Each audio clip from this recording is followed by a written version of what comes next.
Sebanyak 20 warga Kancikulon, Kabupaten Cirebon, Jawa Barat, Jumat pagi 17 Mei 2019 berunjuk rasa di depan gerbang PT Cirebon Electronic Power 1 di wilayah Mundu, Kabupaten Cirebon, Jawa Barat.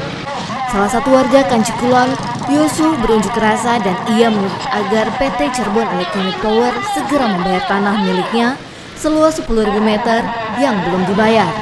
Yosu mengaku tuntutan pergantian itu telah diajukan sejak tahun 2011 hingga sekarang. Namun karena pada tahun 2011 telah terjadi perpindahan sengketa dan salah satu korbannya adalah Yosu pemilik tanah. Menurut penuntut pembayaran tanah Yosu Subardi, pihak PT Cirebon Electronic Power sudah membayar padahal Yosu Subardi tidak merasa menjual, menguasakan ataupun sejenisnya.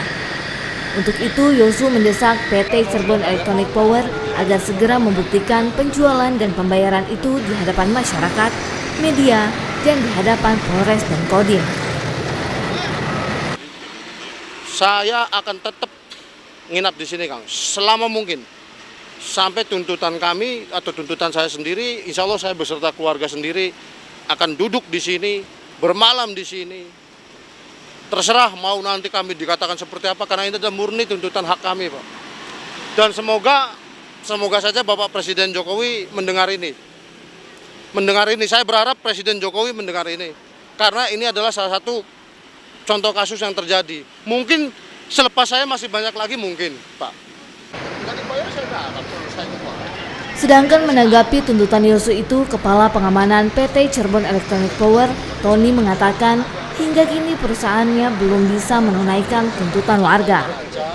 Dalam unjuk rasa ini, Yosu mengancam apabila PT Cirebon Electronic Power tidak menanggapi tuntutan dari keluarga Yosu, maka ia akan duduki dan tidur di depan gerbang PT Cirebon Electronic Power hingga permintaannya dipenuhi oleh PT PLTU di PT Cirebon Electronic Power.